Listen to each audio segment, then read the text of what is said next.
Go back to that phrase, if I can't, I must. Talk to me more about that. Man, it drove my life. And I remember driving my life as young as 7 years old, right? There's things that I was really bad at that I didn't like. I didn't like to not be able to do something. You know, the one phrase that rings in my mind, and I hope everyone understands this phrase, if anyone in the world can do it, so can you. And if people can get that, I hope to give that to my kids. Like, if you want to be an astronaut, why wouldn't you? If you want to be the president of the United States, why wouldn't you? Like, you can. You just have to figure out what it's going to take to get there and do it. Take a step every day. And so that paradigm was in my brain, maybe when I was young, I don't exactly remember, but this idea of no matter what it is, it may just take time and a particular skill set, but if you want to run a multi-$100 million business, find someone who's doing it and get them to mentor you, or find 10 people that are doing it and learn little things from them, right? It's all there. It's all been done before, right? So that was kind of where my paradigm came around. If you can't, you must.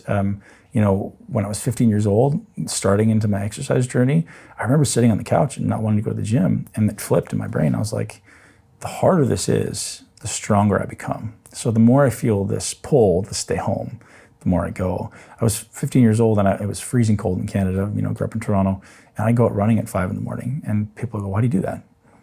Because it sucks. And that was always my belief. I was like, because I hate it. And I would go often until I just threw up or until my lungs burnt. And maybe that was the inner contempt that I felt, but it was also like, I know that I don't want to do this. Nothing about me wants to do this.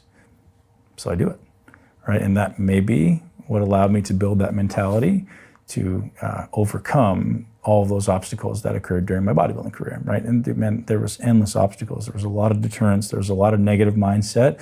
People think I'm just naturally a mentally strong guy, but like, oh man, I had more struggles than anybody, and that's why I succeeded, right? Because I used those struggles and I looked at them, and rather than saying, oh, I can't do it, I go, all right, I don't know if I'm gonna come out on the other side, but I'm gonna do it. I'm gonna try, right? It's just like seeing it as an opportunity for progress. Your greatest obstacle is your greatest opportunity for growth and progress. And if I can switch that mindset rather than, oh, that's an obstacle, I don't wanna go over there, take the first step and then run full speed. And that's the greatest opportunity for progress. When you see the easy road over there, man, let everybody else go that way. Let them all go that way, and you go over there, right? And again, why did I build big legs?